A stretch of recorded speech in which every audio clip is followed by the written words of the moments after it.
Hello, welcome to Emotional Badass, where Moxie meets Mindful. I'm Nikki Eisenhower, your host, life coach, and psychotherapist.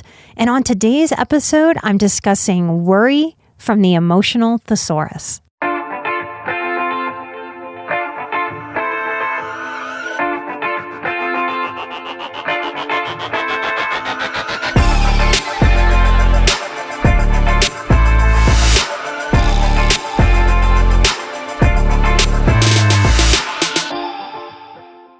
Hello, all of you sweet people. I am back with one of my favorite books. It's called The Emotion Thesaurus. Now, this is not a mental health book. This is a writer's guide to character expression. It's written by Angela Ackerman and Becca Puglisi. Now, what I love about not just this book, but life, is that we can learn so much just by opening our eyes, opening up to the possibility of what different things from different places, what it can show us, what it can guide. So what I love about the Emotion Thesaurus as a writer's tool is that it's also an emotional tool. So today I'm exploring the emotion worry. The definition of worry is it's a mental distress that arises from disturbing thoughts, usually regarding some anticipated event.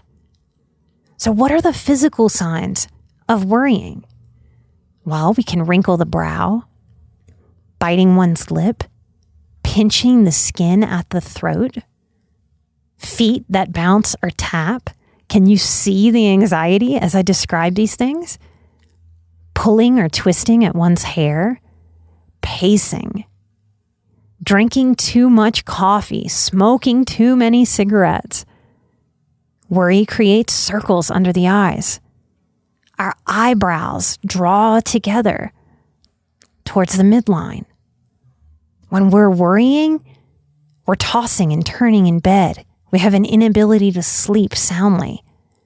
We can ask too many questions internally inside of ourselves or externally. We can stroke or rub our eyebrows. We might look rumpled. We might have unwashed clothes. We might rub one's hands on our pants legs. We might go unwashed, dirty hair. It's hard to have good communication with other people when we're coming from a place of worry. We might have a gaze that flits around the room, never settling on a person or object for very long. This may be an expression of hypervigilance. We might cling to loved ones or objects. When worrying, we can take deep breaths in an effort to calm oneself, but there's a feeling as if we just can't catch our breath enough. We might engage in pointless activity as a way to stay busy, but distracted from our worry even as we worry, and the worry drives our pointless activity, our busyness behavior. We might call in sick to work because worry can make us feel sick. Our posture can stoop. We might clutch at our sweater, at our purse, or at a necklace, clutching to try to grab some comfort. We bite our nails, maybe even chewing on a knuckle. A small child may suck a thumb. I know I did till kindergarten. It was a big struggle with my mom. In worry, we might run a jerky hand through our hair. We might smooth and re-smooth clothing. We might clasp our hands together. Oh, I have this one. Our neck might stiffen. The neck and jaw muscles strained, tight. We can have a pained or a watery gaze. We might clear our throat, like a nervous clearing, trying to clear the worry.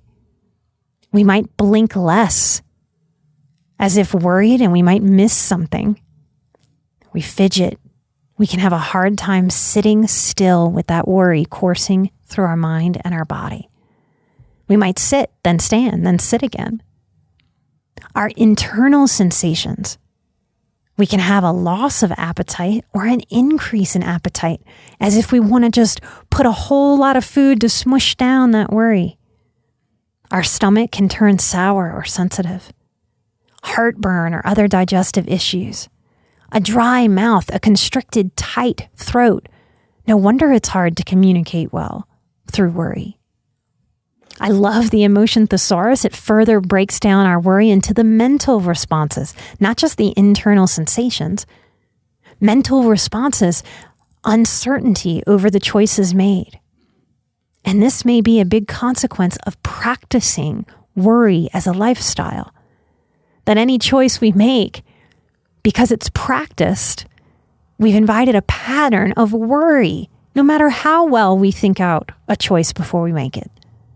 Another mental response, an unwillingness to leave a certain place, to leave a house or a car, a job, to leave a phone and be without it.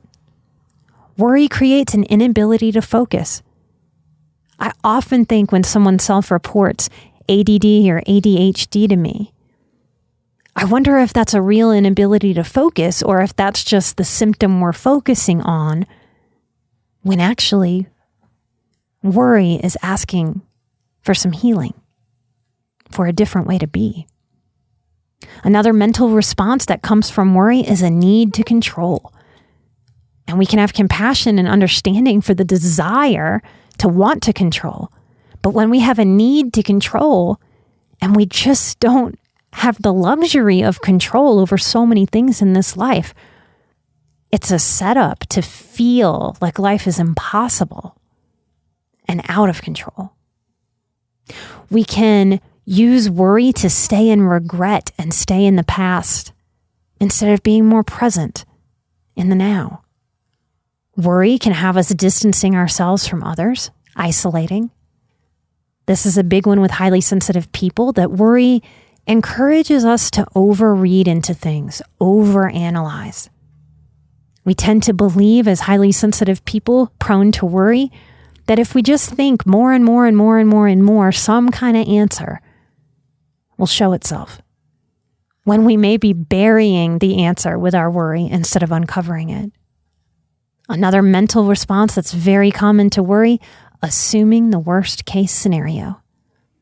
Y'all have heard me talk about the worst case scenario through the topic of imagination, challenging you to own your imagination and practice some best case scenario instead of assuming the worst case scenario, moment to moment to moment to moment. We can become overprotective of ourselves and others. And worry often is the culprit of irritability. And I find that highly sensitive people struggle to recognize that. They tend to judge themselves.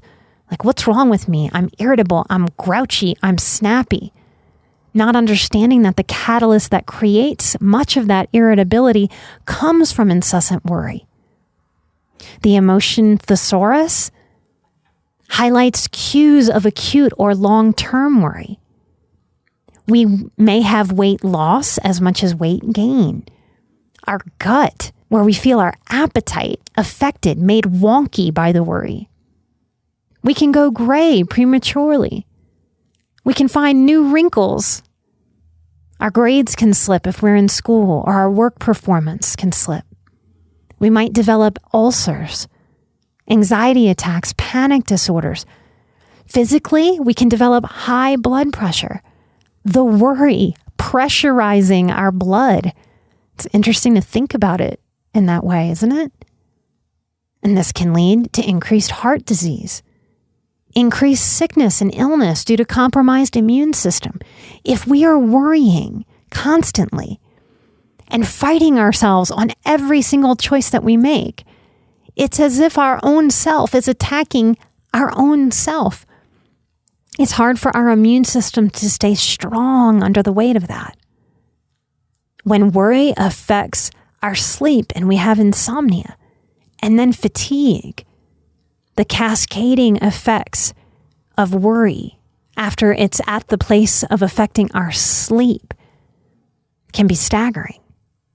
Because of all these physical ailments that can develop from worry, it's easy to see that there can be a really simple, way too simple leap from worry to hypochondria. And all hypochondria means is becoming obsessed with potential illness. cues of suppressed worry. So as a tribe of people who struggled in childhood, who come from a lot of chaos, a lot of trauma, it's natural that we would have learned, despite feeling maybe a constant sense of worry, to also suppress much worry. And that worry can show up by obsessively watching the clock or watching a door. We might be jumpy. One of the official DSM, that's the Diagnostical and Statistical Manual of Mental Disorders, we're on the 5th edition. One of the criteria of post-traumatic stress is increased startle response. In common vernacular, we would call that jumpiness, right? We might have a strained or faked smile that's painted on our face in an attempt to mask the worry that weighs just beneath the surface. We might adopt new things to do, taking things on just to distract oneself. We might put up a false front and be very expert at the false front, as if everything is okay. And we're not very present. We tend to go about our daily activities with our mind somewhere other than where we are in the moment, allowing worry to take our energy, our life force, our mind to the places of what can go wrong, what could go wrong, what might be going wrong. Worry does not know how to be present and see what is right about this very moment. One of the things I love about this book is after each emotion is highlighted, explained, discussed, there's a writer's tip. And for worry, this writer's tip is: weather details can add texture and meaning to a scene. Consider how a character's mood can shift because of the weather. It can also stand in the way of their goals, providing tension. So if I ask you to look at worry, potentially all of your emotions, but for today's episode, worry as weather, I get the sense that worry is like a constantly forming storm. And if I see an actual storm brewing outside, what I want, without even realizing I want this, but what is natural next is for that storm to finish forming and at a point to release, to dump, to let go of all the rain, all the moisture that it's picked up. Now, sometimes that storm starts to form and does release the rain. And other times it starts to form, and then it's like some other weather patterns can come in and those clouds actually dissipate. And the storm and release doesn't have to happen. It disappears. It moves on. It transforms. It becomes something else. The sky no longer needs to cry and release in that moment. What would it be like to consider your worry, your anxiety in such a way? In my own mind and my relationship with my inner psyche, that would sound like, hey self, what are you doing? Is the storm going to blow over? Or is it going to rain and cleanse, release? Come on, storm. Pick what you're going to do. I don't want to live in a perpetual state of forming worrisome storms. Now, on this healing path, what we learn is that we have more choice, and that is empowerment. We have more choice than we ever realized we did when we were young and developing around chaos or neglect or abuse. And that as an adult, the difference between being a child and being an adult is that we have permission to choose. And one of the things that we can choose is to guide ourselves through our emotions in ways that serve us instead of get us stuck or stagnant. I hope there's something about this episode that helps you own your process, that helps you find the empowerment of choice.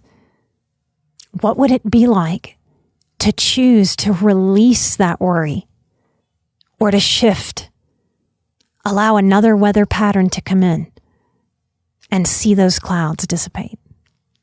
If you'd like to come share with me about the weather in your life, how this episode maybe helps you conceptualize your worry and find empowerment around it so that you are driving the emotions of your life instead of the emotions of your life driving you. I would love to hear about it on Patreon if you'd like to join up there. Or you can come find me on Instagram. You can find me by searching my name, Nikki Eisenhower, or Emotional Badass. I'm often tagged on the Emotional Badass Instagram account. You can find me at either place. And you can share your experience when we post this episode on Instagram. Remember, I'm an emotional badass, you're an emotional badass, and together we are where Moxie meets mindful. I'll see you right here next time. Light and love. Bye-bye.